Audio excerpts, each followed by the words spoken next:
سعدونا بالدنيا فوزونا بالأخرى. Assalamualaikum warahmatullahi wabarakatuh.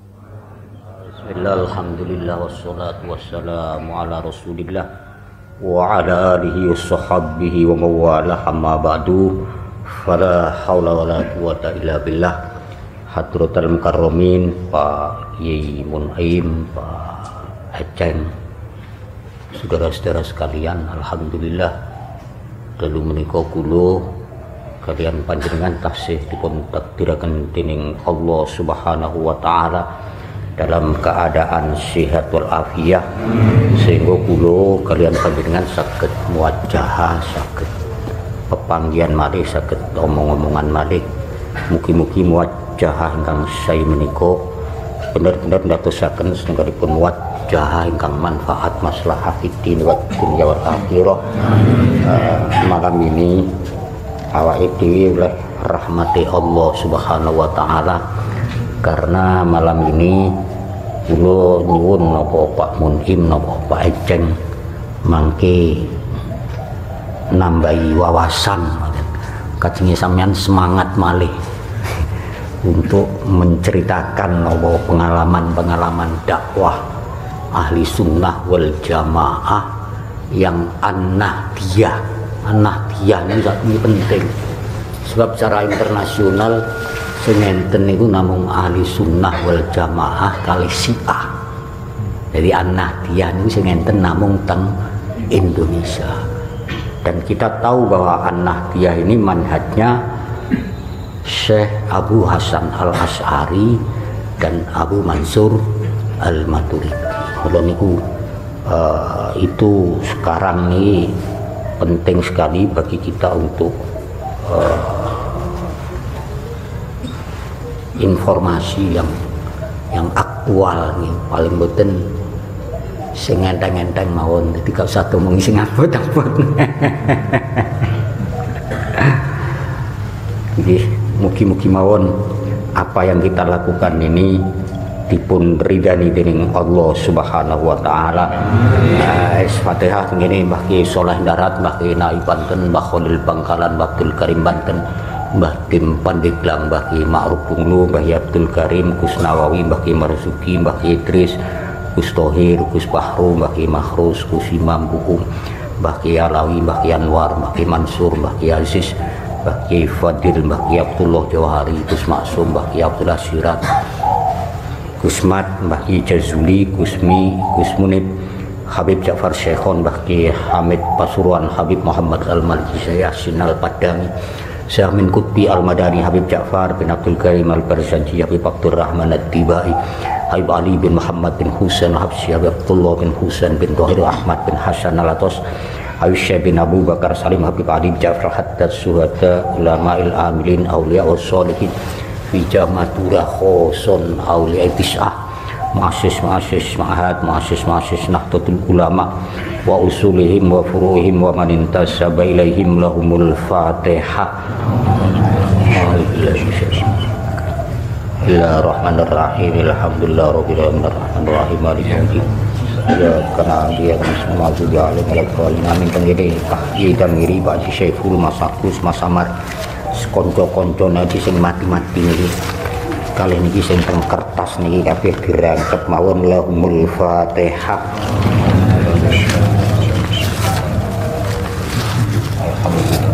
Ya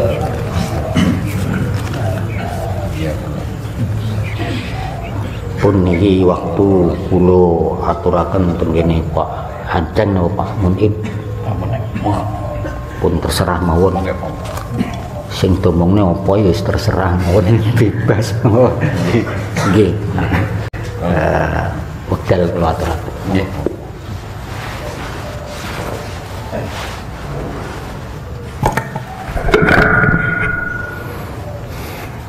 Assalamualaikum warahmatullahi wabarakatuh. Bismillah, alhamdulillah, wassalatu wassalamu ala rasulillah Sayyidina Muhammad bin Abdillah, la hawla wa quwwata illa billah. Rabbi arinal haqqa haqqa wa ittiba'ah wa batila amma ba'du. al-mukarramun, para alim, para ulama, para kiai, para masyayikh, habis khusus Romo Kiai ini bersama para hadirin sekalian yang sangat saya muliakan, sangat hormati. Syukur alhamdulillah pada malam hari ini tanpa kami sengaja kami bisa bersilaturahim di hadapan Romo Kiai ini dan para hadirin semuanya. Semoga ini menjadi pertemuan yang diridhoi oleh Allah Subhanahu wa taala. Semoga salawat dan salam tetap terlimpahkan pada junjungan kita Nabi Muhammad SAW yang selalu kita harapkan doa dan syafaatnya. Para kiai, para masyayikh, para hadirin sekalian, mohon maaf saya menggunakan bahasa Indonesia karena saya sudah tidak fasih berbahasa Jawa.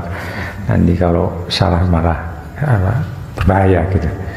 Sebelumnya kami memperkenalkan diri bahwa saya kemudian ditemani oleh Pak Kiai Enjang Sobirin. Ini sebenarnya bukan mubalik, tapi kami ini musafir, pelancong. Jadi udah keliling Indonesia, dapatkan amanah dari para sepuh untuk keliling Indonesia untuk banyak belajar kepada para sesepuh yang ada di bumi Nusantara ini. Alhamdulillah kami sudah berjalan 8 tahun. Jadi kalau Kiai ini melakukan Topo Broto, saya ini melakukan Lelono Broto gitu. Jadi berjalan-jalan yang serius ya untuk belajar berbagai hal kepada para guru, para muassis, para aulia yang masih ada, yang bisa kita temui di bumi Nusantara ini dari Sabang sampai Merauke. Alhamdulillah kami bisa banyak belajar dan karena ini perintah para sesepuh maka kami jalankan ya, sehingga orang-orang yang sesepuh itu masih bisa kami temui. Alhamdulillah kami juga bisa antaranya ketemu Kiai Ili, ini ada sesepuh yang juga akhirnya kita temui juga gitu di tengah perjalanan ini gitu. Jadi alhamdulillah maksudnya Ahlussunnah wal Jamaah yang ada di Indonesia kemudian kita sebut sebagai Ahlussunnah wal Jamaah Nahdiyah, ini sebuah akidah ya, sebuah madhab yang memang sangat luar biasa kekuatannya dan sangat luar biasa bagusnya.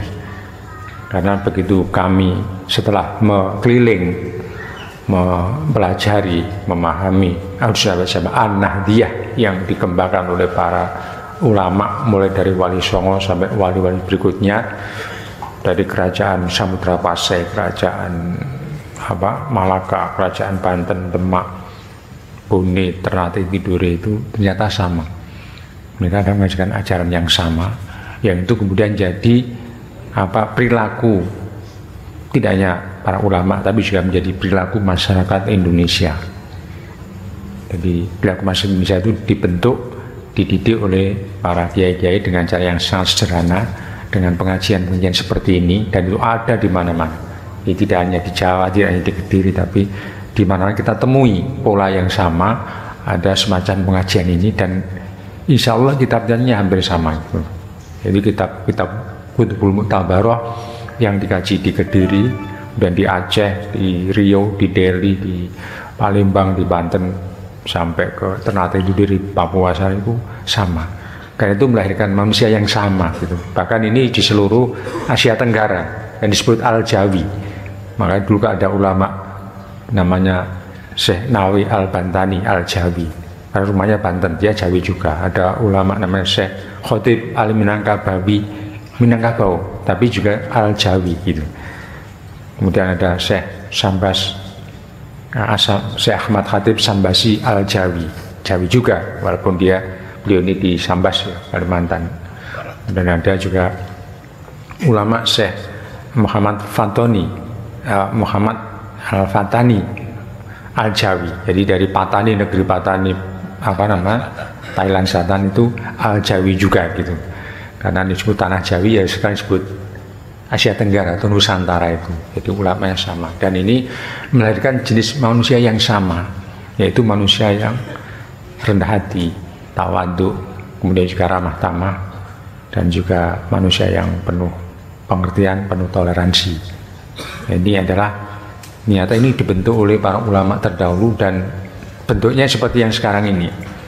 Nah awalnya kami ini orang ini kan melihat perilaku orang-orang Indonesia itu kan agak memprihatinkan lah, memprihatinkan, perilakunya buruk, kemudian suka suka tengkar atau semrawut, tidak disiplin. Itu kan kalau kita lihat di jalan-jalan, di pasar, di mana saja, bahkan di politik ya itu kan semrawut gitu. Bahkan di jalan-jalan ya semrawut, sehingga kita sangat prihatin gitu. Sehingga kita ini gimana masalah ini kita perkenan kembali ajaran usaha jamaah seperti yang diberikan oleh para aulia, para muassis, kemudian juga para pendiri bangsa yang dulu itu mengajarkan kita bagaimana kita berperilaku baik, sehingga kita di dalam negara kita di perkenan namanya Pancasila.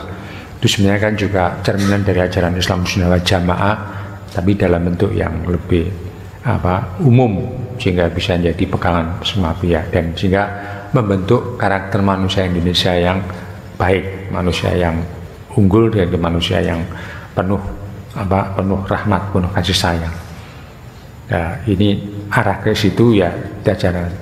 Walaupun kita juga prihatin melihat keadaan ini, tetapi keprihatinan itu tiba-tiba agak sedikit terobati ya. Kita melihat perilaku masyarakat yang masih semrawut, masih tidak disiplin, dan juga dalam hal beragama tidak substantif, tidak serius. Kadang-kadang agama malah buat mainan dengan perilaku yang kurang baik, itu kita prihatin. Tapi begitu kami pergi ke tanah suci ya, berhaji, itu kelihatan sekali bahwa sebenarnya sejelek-jelek manusia Indonesia itu ternyata ya masih baik dibanding manusia yang lain itu. Kalau kita lihat, kita haji jamaah Indonesia kan jumlahnya banyak, itu 230.000, itu jamaah yang paling besar lah itu di sini.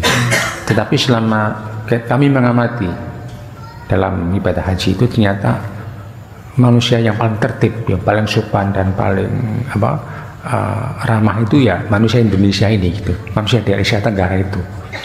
Walaupun di sini kelihatan paling jelek, tapi di sana itu masih paling baik gitu loh. Nah, ini saya lihat itu sopan santun, ramah, sangat tertib.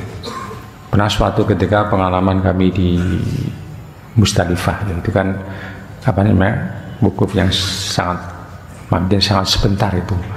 Kemarin ada 200 orang harus digerakkan dalam satu malam. 200 keperluan kan banyak sekali, di mana orang harus turun dari bis, kemudian mabit sebentar harus naik bis lagi.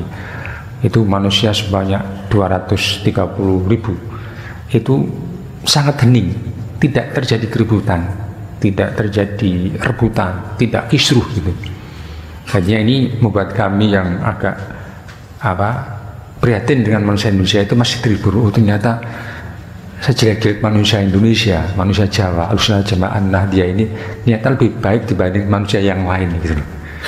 Nah, itu dari situ kita alhamdulillah. Nah, ternyata ini kami selidiki. Nah, ternyata ini adalah berkat dari bimbingan para ulama, para kiai-kiai yang tidak kenal lelah di pojok-pojok negara, di sudut-sudut pulau, di berbagai tempat seperti yang dilakukan selama ini. Itu sebenarnya ini kan sedang membentuk karakter manusia Indonesia yang tadi itu, yang ideal, yang disebut dalam NU khairu ummah itu. Jadi kuntum khairu ummatin ukhrijat linnas ta'muruna bil ma'ruf wa tanhauna 'anil munkar. Dan itu kemudian di NU itu ada namanya prinsip mabadi khairu ummah, yaitu prinsip-prinsip atau langkah-langkah perbaikan masyarakat, menciptakan masyarakat yang ideal. Nah, seperti itu. Alhamdulillah ini berkat ketekunan para ulama, para kiai sejak dulu sampai sekarang, dengan membentuk pengajian-pengajian yang kecil-kecil sampai yang masif, sampai yang ramai seperti pengajian ini, itu sebenarnya dalam rangka membentuk karakter, membentuk akhlak ya, dari manusia Indonesia. Dan itu ternyata hasilnya luar biasa gitu. Jadi tidak mengecewakan gitu. Jadi ini ada hasilnya, walaupun yang dibaca kitab kecil-kecil, kitab Safinah, sehingga sholat kita jadi baik gitu. Kalau kita lihat ya, sholatnya orang Indonesia itu jauh lebih baik dengan sholat orang mereka itu. Kelihatannya surbannya tebal-tebal, jubahnya panjang-panjang, tetapi sholatnya itu sangat jauh dengan yang diajarkan kitab takrib, kitab sulam dan sebagainya, sangat jauh diajarkan fasolatan. Nah, ini kita lihat manusia Indonesia, masyarakat Indonesia itu dari segi ibadah sholatnya itu sangat baik, sangat tertib dibanding mereka-mereka yang mengaku merasa hafalin Islami. Nah, kita ini tetap rendah hati. Kayak ini merupakan didikan yang sangat serius, didikan yang sangat telaten yang dilakukan oleh para kiai dengan kitab yang kecil-kecil. Ada kitab fasolatan, kitab Safina, sampai yang agak tinggi kitab Fathul Qorib dan sebagainya. Ternyata itu mendarah mendaging menjadi perilaku tidak hanya dalam ibadah, tapi juga perilaku dalam masyarakat. Dan juga kitab kecil tentang akhlak yang kita ajari mulai kitab dari Madrasah Ibtidaiyah sampai Sanawiyah Aliyah. Itu kitabnya kecil-kecil tapi luar biasa pengaruhnya sangat besar. Yaitu yang kita lihat ketika orang Indonesia bergaul dengan orang lain, itu kelihatan, yaitu sangat sopan santun, ramah tamah, tolong menolong dan sebagainya. Ini adalah nyata, ini semua itu berkat didikan para wali zaman dulu. Tidak muluk-muluk, kecil-kecil, apa yang bisa dilakukan ya dilakukan gitu, semampunya gitu. Nah, itu kenapa kitab kecil-kecil kiai-kiai yang hanya pengajinya sedikit tetapi begitu berpengaruh pada masyarakat. Nah, karena ini kan keikhlasan. Jadi kunci para kiai, para ulama itu kan keikhlasannya itu. Sehingga keikhlasan dia benar-benar muncul itu tidak riya, tidak untuk sombong, tidak untuk pamer, tapi betul-betul muncul dari dalam hati, dari hati sanubari masing-masing, sehingga apa yang disampaikan walau ayah itu masuk. Artinya karena sesuatu yang keluar dari hati itu juga akan masuk dalam hati gitu. Nah, kalau keluarnya dari mulut, dari lisan, itu akan sampai di kuping saja gitu, tidak akan sampai ke hati. Nah, para ulama, para kiai, para sepuh itu menyampaikan sesuatu dari hati. Makanya walaupun yang disampaikan sama, disampaikan orang berbeda, tapi niatnya berbeda, itu sudah berbeda. Apalagi disertai dengan keikhlasan, yaitu ciri keulamaan kita kan keikhlasan itu. Yang itu yang kadang-kadang tidak dimiliki orang modern kita ini. Kita ini terlalu suka riak, suka pamer, sehingga apa yang disampaikan itu hanya nyangkut ke telinga saja, masuk telinga kanan, keluar telinga kiri.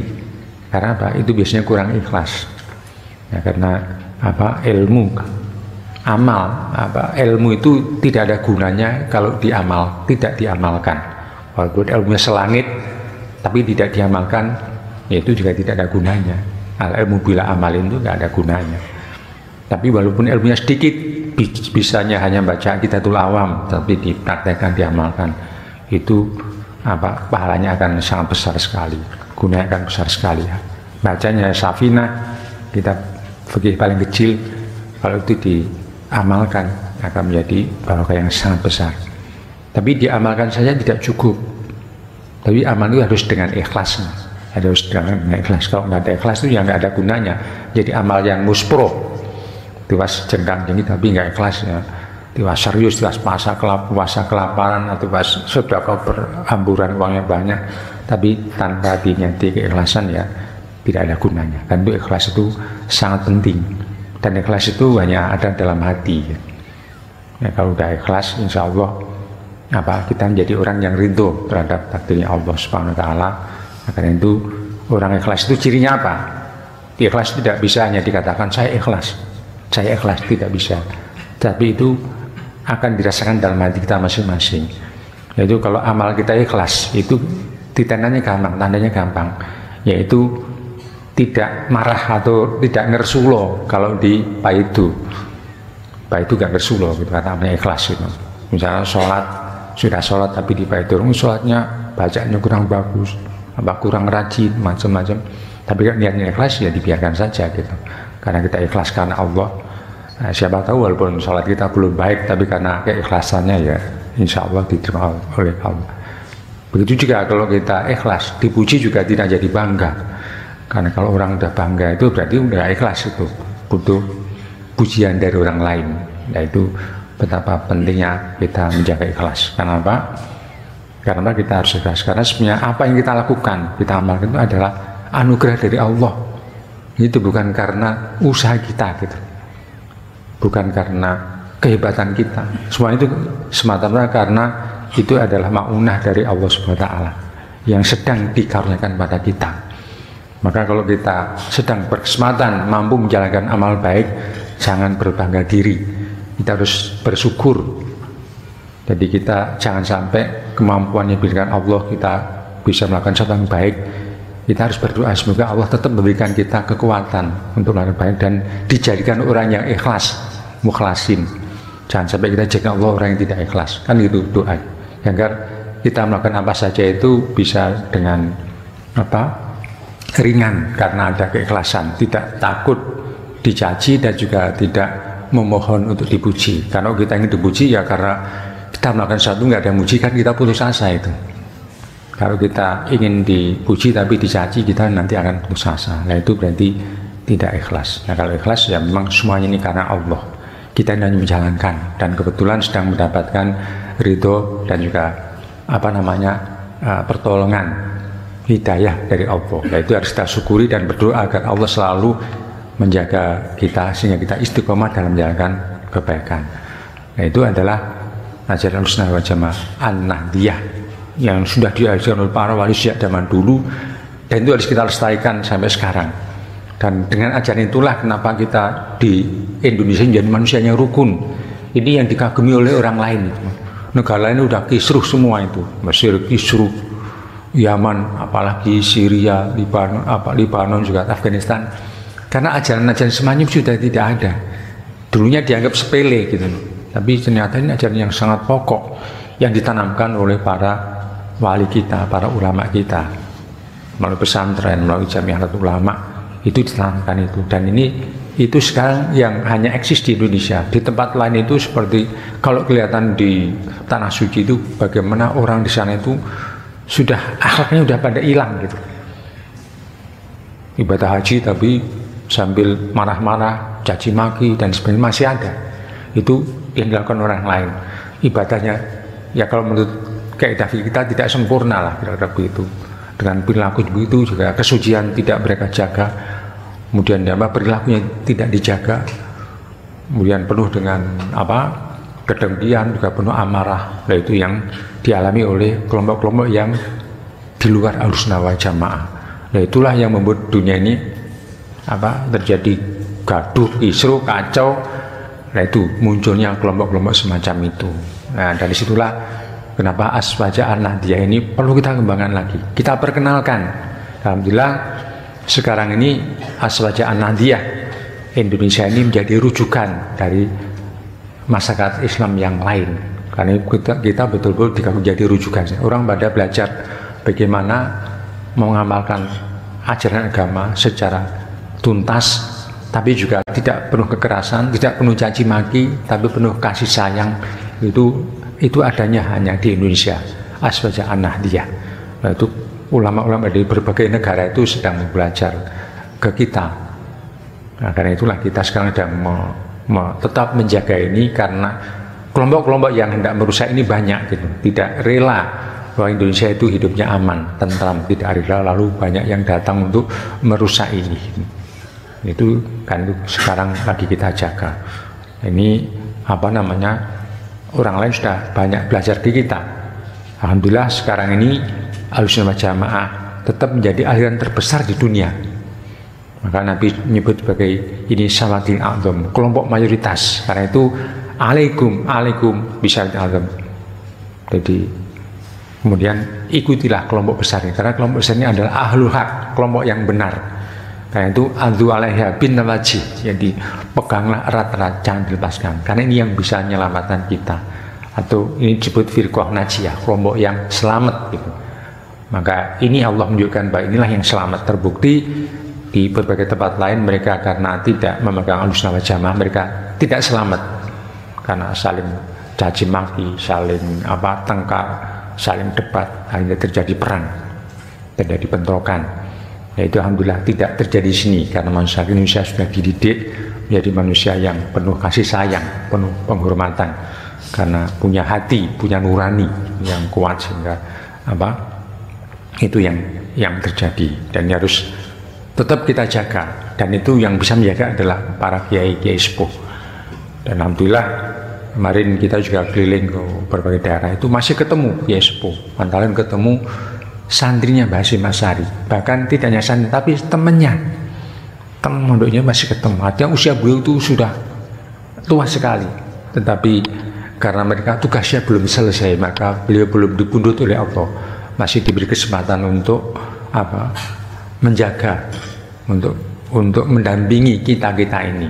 Hanya mereka tidak lagi menampakkan diri, tapi mereka topo broto, jadi nyepi di suatu tempat yang mereka hidupnya hanya untuk berdoa, mendoakan kita yang masih hidup. Dan ternyata itu, kenapa Indonesia itu tidak seperti negara lain? Coba loh, karena ternyata ya sepuh yang itu yang oleh Allah belum dipundhut, belum diambil, kemudian belum diwafatkan, tapi masih disuruh menjaga kita ini. Jadi kita beruntung masih punya orang seperti itu, yang hidupnya topo broto, mau sehari-hari hidupnya itu hanya dua hal yang dibicarakan dalam sehari, yaitu pertama adalah menyelamatkan Ahlussunnah wal Jamaah, kedua menyelamatkan negara ini.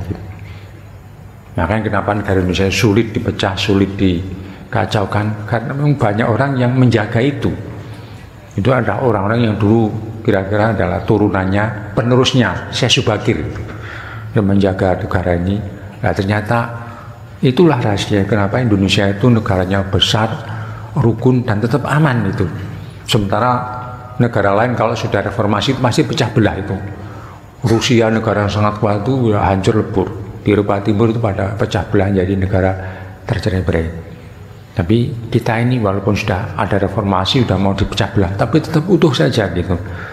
Nah, itu kita itu penasaran apa sebenarnya rahasianya, kok negara kita masih tetap kuat. Nah, ternyata kita ini masih dijaga oleh para sesepuh itu gitu. Belum lagi nanti ada wali-wali kutub ya, yang itu diperintah Allah untuk menjaga ini. Karena itu kita sekarang kan mulai mengamalkan zikir wali kutuban itu ada salah satu bentuk tawasul kita kepada aulia ilah yang ada di segala penjuru Jakarta ini, yang ditugasi Allah untuk menjaga keseimbangan Jakarta raya, khususnya Indonesia ini. Yaitu kita selalu bertawasul pada mereka.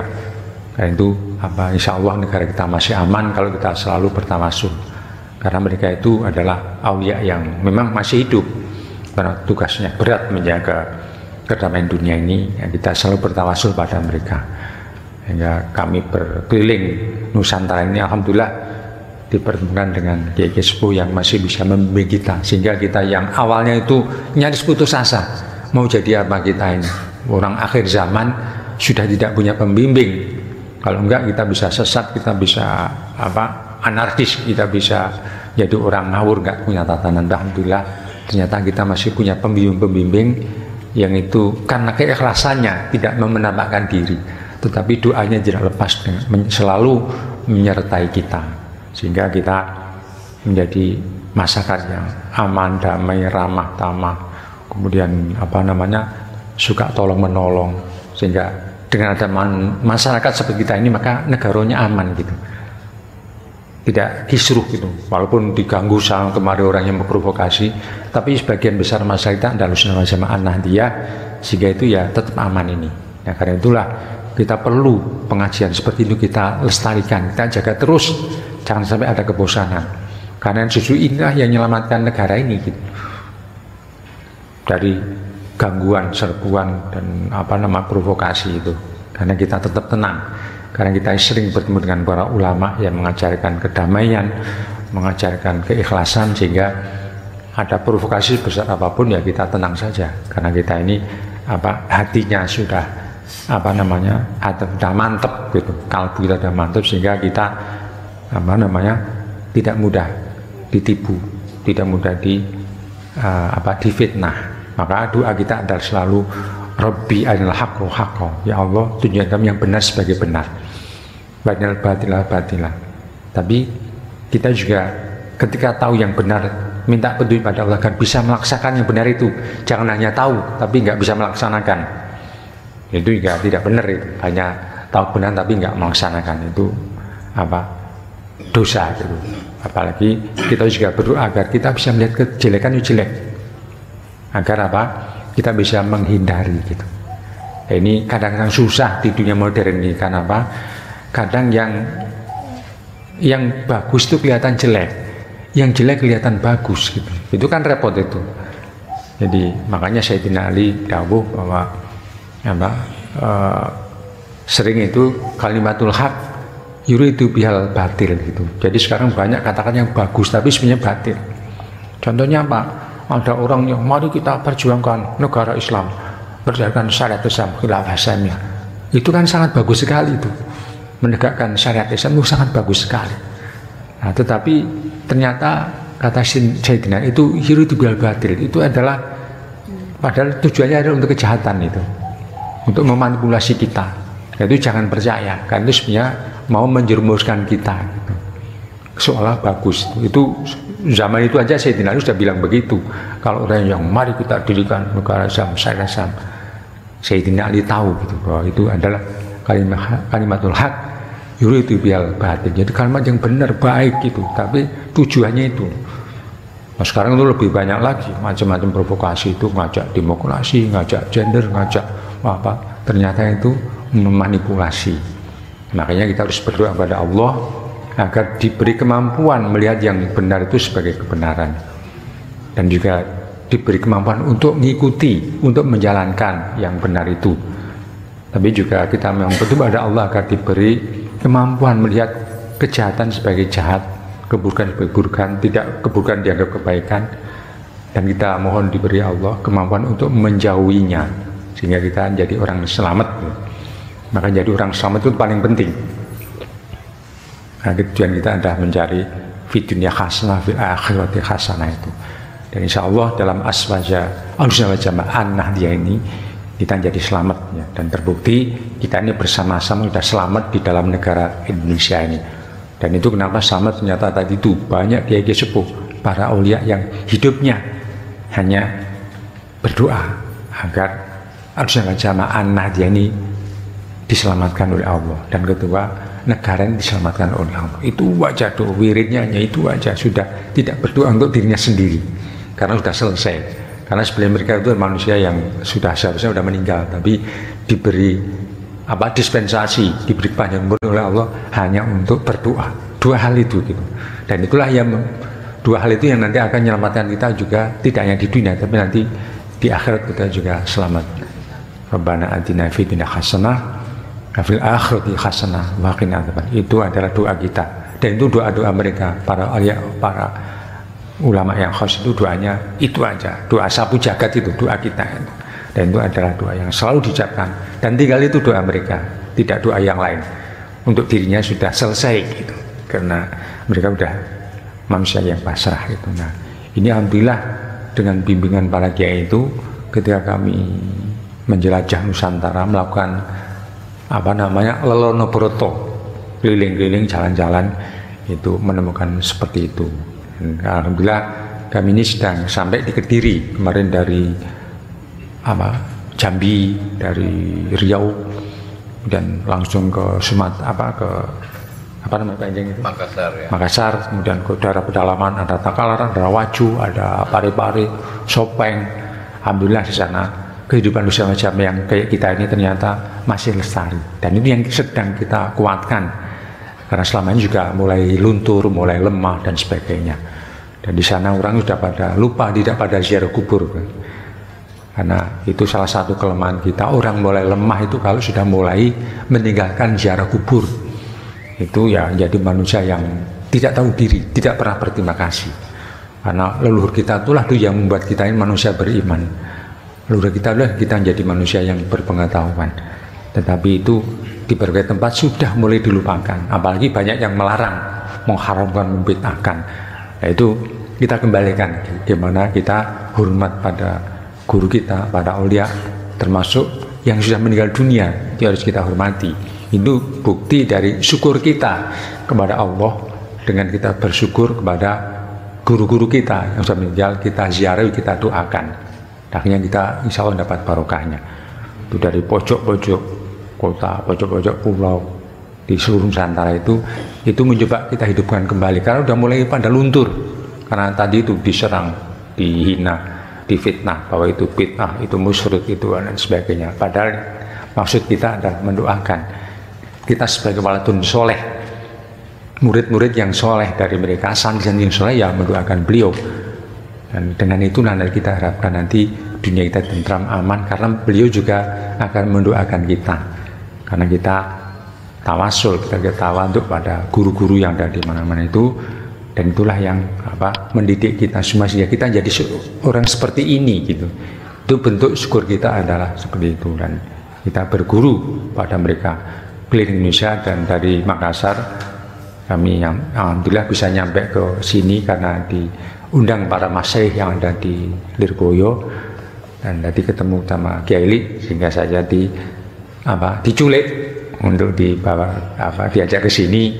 Alhamdulillah kami ikhlas diculik beliau karena dipertemukan dengan para bapak ibu-ibu sekalian yang sangat terhormat ini, sehingga bisa kami ingin juga jadi bagian dari majelis yang mulia ini.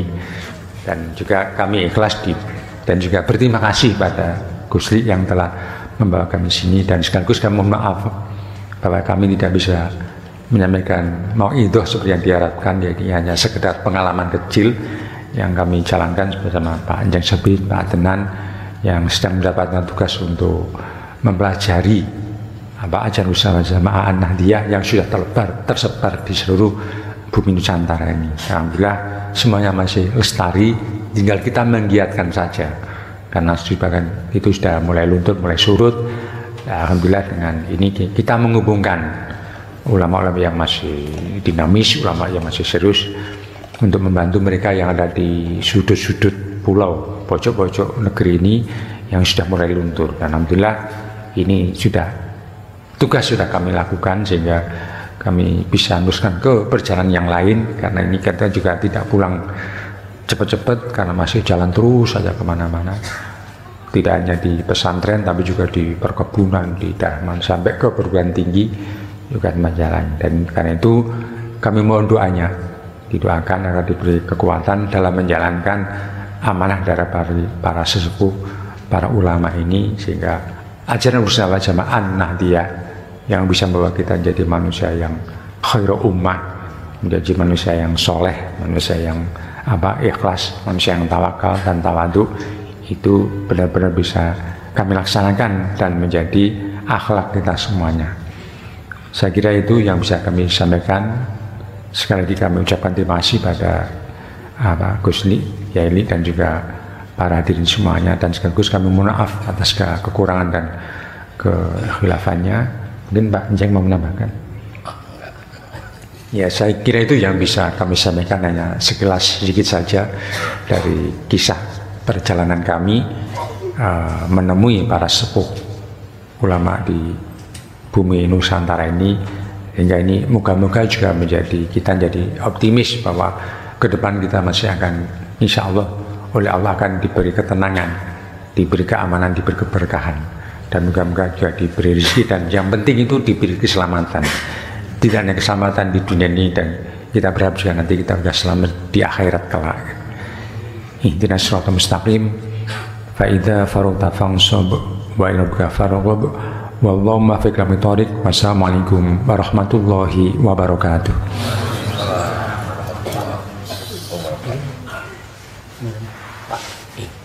Pak Incen yo. Wah, gak nambah iklan. Serakal mboten pun serakal terus mulai. Nggih mau. Monggo panjang nggih.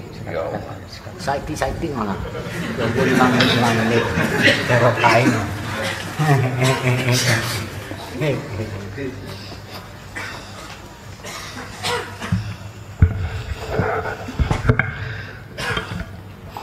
Sebagai santri kalau diperintah sama kiai memang nggak bisa nolak, nggak. Jadi ya, tapi kata Pak Kiai Munim harus ikhlas, terpaksa saya ikhlas juga lah. Okay. Assalamualaikum warahmatullahi wabarakatuh.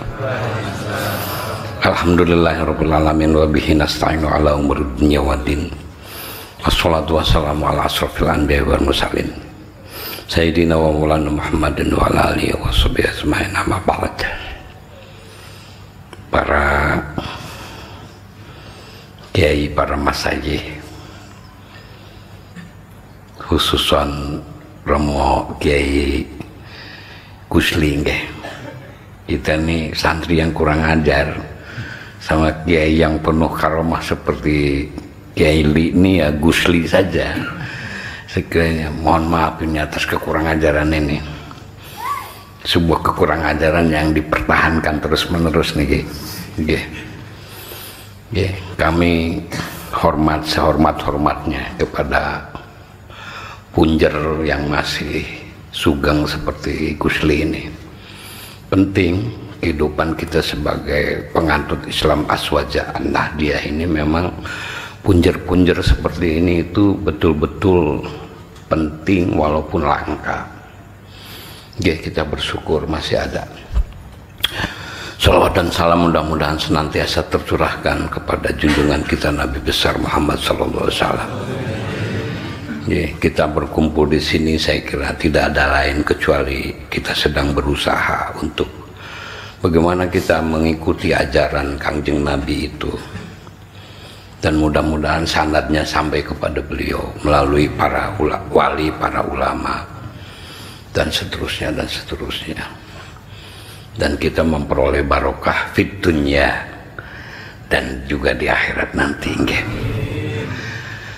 Para bapak, para ibu yang saya muliakan, kalau saya sudah pasti ya ngerti bahasa Jawa sedikit-sedikit, tapi kalau harus pidato dengan bahasa Jawa ya minta ampun. Ikuti Pamunim saja, yang orang Jombang saja ndak berani pakai bahasa Jawa, apalagi saya bukan orang Jombang, ya kan gitu. Perlu saya tambahkan sedikit barangkali. Pertama, kalau memang kita sebagai orang NU, sebagai penganut Islam Ahlus Sunnah wal Jamaah, memang harus bersikukuh untuk mempertahankan tradisi. Itu kata kunci betul.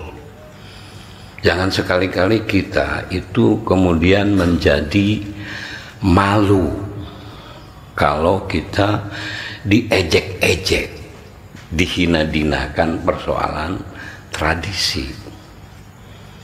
Mereka mengejek-ngejek kita itu karena mereka tidak tahu.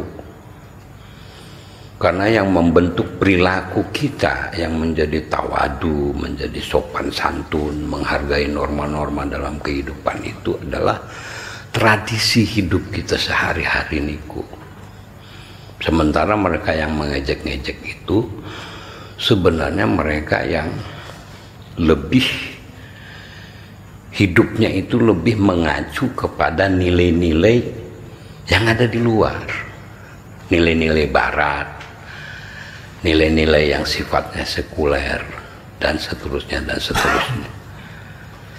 Nah, di dalam tradisi pesantren itu kan tradisi ya tradisi, tapi kan kita juga al-muhafadhu ala qadimis shalih wal akhdu bil jadidil aslah itu. Jadi itu berlangsung di dalam kehidupan kita. Saya kira itu yang pertama. Yang keduanya itu, bapak-bapak dan ibu-ibu sekalian, saya kira kita harus bersama-sama mengikuti, bukan mengikuti, mempertahankan keunggulan Nahdlatul Ulama, keunggulan komunitas Islam Ahlus Sunnah wal Jamaah yang sampai hari ini berhasil mempertahankan tradisi keulamaan. Monggo diperiksa, dibandingkan dengan kelompok-kelompok Islam yang lain. Mereka sebagian terbesar sama sekali sudah tidak lagi memiliki ulama. Ulama-ulama yang mereka sebut dan sering tampilkan di publik, di masyarakat itu adalah ulama-ulama jadi-jadian yang sebenarnya tidak memiliki penguasaan ilmu keislaman sebagaimana yang biasa dipelajari, didalami, dikembangkan di pondok-pondok pesantren. Monggo diperiksa. Hanya NU sejauh ini yang berhasil mempertahankan tradisi keulamaan itu. Dan di dalam kehidupan beragama kita tidak bisa mengacu lain kecuali kepada ulama-ulama yang memang ilmunya itu dikuasai oleh mereka. Itu yang disebut sebagai Al ulama warasatul anbiya itu adalah ulama yang menguasai ilmu-ilmu keislaman. Dengan kata lain, Nahdlatul Ulama yang seringkali disepelekan gerakan-gerakan seperti Wahabi dan gerakan-gerakan keislaman yang radikal semacam itu sesungguhnya adalah satu tata cara, satu modus berislam yang sepenuhnya berbasis berdasarkan ilmu-ilmu keislaman yang luar biasa, kokoh dasar-dasarnya. Itu terkait dengan yang kedua. Yang kedua itu adalah kita adalah komunitas yang alhamdulillah karena adanya pondok pesantren berhasil mempertahankan tradisi keilmuan di dalam beragama. Pondok pesantren seperti Lurboyo yang sedemikian rupa itu menjadi contoh bagaimana pesantren ini yang sudah puluhan tahun berhasil mempertahankan tradisi keilmuan itu. Kalau Islam Ahlus Sunnah wal Jamaah itu tidak didukung oleh tradisi keilmuan yang kokoh di pesantren ini, sudah lama runtuh, Monggo periksa Muhammadiyah. Kita tidak menjelekkan Muhammadiyah, dah. Itu tetangga sebelah yang harus kita pelihara, ya. Tapi di situ tidak ada tradisi keilmuan, walaupun mungkin pidatonya hebat sekali sebagai orang-orang yang mengaku dirinya pembaharu Islam. Monggo diperiksa, diam-diam, ya. Saya kira begitu. Dan yang ketiga, Bapak-bapak Ibu sekalian, saya kira yang patut kita syukuri dari apa yang disampaikan Pak Munim itu adalah satu tradisi di kalangan masyarakat Aswaja An-Nahdiyah itu untuk selalu mengamalkan amaliyah Aswaja An-Nahdiyah dalam kehidupan sehari-hari. Mulai dari yasinan malam Jumat, tibaan, maulidan, ziarah kubur, dan segala macam itu. Itu adalah tradisi-tradisi yang harus kita hidup-hidupkan selalu.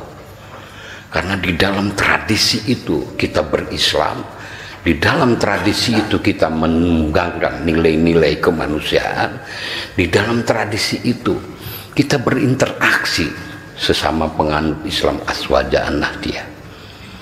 Diperkokoh terus-menerus di masyarakat. Kenapa warga Nahdiyin, penganut Islam Ahwaja itu tidak terombang-ambing oleh gelombang munculnya gerakan-gerakan Islam yang keras seperti berbagai varian gerakan Wahabi, Mazis Tabligh, ya, gerakan Syiah dan lain sebagainya. Karena masyarakat Aswaja di seluruh Nusantara itu secara konsisten dan kontinu mengamalkan, ya, namanya amaliyah ubudiyah Aswaja An-Nahdiyah itu, sehingga ini penting sekali.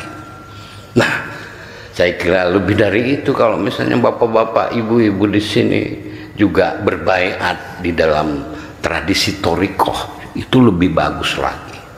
Saya kira torikoh, terutama orang-orang yang sudah di atas 40 tahun ke atas, saya kira sudah saatnya berbaiat di torikoh itu. Karena dengan begitu ada kendali dari jalan torikoh, ada kendali dari pengajian seperti ini. Saya kira maka semakin kokoh kita di dalam menghadapi kehidupan dunia maupun di dalam menghadapi kehidupan di akhirat itu. Saya kira itu seluruhnya adalah tradisi yang sangat membanggakan. Seluruh gerakan Islam radikal, gerakan Syiah, gerakan Wahabi, Mazis Tabligh dan lain-lain sebagainya itu tidak suka terhadap tradisi Islam Aswaja An-Nahdiyah itu. Karena apa? Karena cita-cita dan paham mereka tidak mudah diterima oleh masyarakat, karena benteng tradisi Aswaja An-Nahdiyah itu memang sudah kokoh tertanam di kalangan masyarakat. Tinggal sekarang sebenarnya begini, bagaimana ini bisa kita pertahankan. Di situ Pak, menghidupkan tradisi Islam Aswaja An-Nahdiyah itu salah satu strategi yang sangat penting. Yang kedua, pengajian semacam itu adalah memiliki nilai strategis untuk senantiasa mengingatkan kita mengenai pentingnya model-model perilaku keislaman yang semacam ini. Dan yang ketiga bapak-bapak dan ibu sekalian, jaga keluarga kita masing-masing jangan sampai terpengaruh oleh paham-paham yang menyimpang, yang berbeda, yang bertentangan dengan paham Islam Aswaja An-Nahdiyah. Keluarga kita jangan sampai keluar dari koridor Islam Ahlus Sunnah wal Jamaah. Secara keorganisasian jangan sampai keluar dari koridor Nahdlatul Ulama. Saya kira itu penting sekali. Ini satu strategi kehidupan yang saya kira semua orang bisa menjalankannya, dan insya Allah itu tidak mahal. Saya kira itu sebagai tambahan kepada Pak Abdul Mu'in yang bagus sekali ya. Saya kira betul Pak Munim tadi, semua ini sedang dipelajari oleh banyak ulama di luar negeri. Ulama-ulama di Malaysia sedang mempelajari ini semua, bahkan mereka akan membesarkan Nahdlatul Ulama di Malaysia. Nahdlatul Ulama bukan dalam arti orang Indonesia di Malaysia yang mengembangkan NU, tapi orang Malaysia asli yang mengembangkan Nahdlatul Ulama untuk kepentingan mereka sendiri. Di Afghanistan, Nahdlatul Ulama sudah berdiri. Dari sekitar 30 provinsi di Afghanistan itu, Nahdlatul Ulama sudah berdiri di 24 provinsi. Pakistan sedang mempelajari Nahdlatul Ulama, Mesir sedang belajar Nahdlatul Ulama. Bahkan Turki yang dikuasai oleh partai seperti PKS itu sekarang pun sedang mempelajari Nahdlatul Ulama, bagaimana bisa diterapkan di masyarakat dan negara masing-masing. Alhamdulillah, saya kira mudah-mudahan saja ini sebagai pertanda bahwa memang nilai-nilai yang ditanamkan oleh para wali dan para ulama, dan kita ikut di situ berkontribusi mempertahankannya, betul-betul bisa menciptakan maslahah untuk kehidupan bukan hanya di Indonesia, tapi saya kira di masyarakat Islam di dunia ini. Ihdinas shiratal mustaqim, wallahul muwaffiq ila aqwamit thoriq. Wassalamualaikum warahmatullahi wabarakatuh.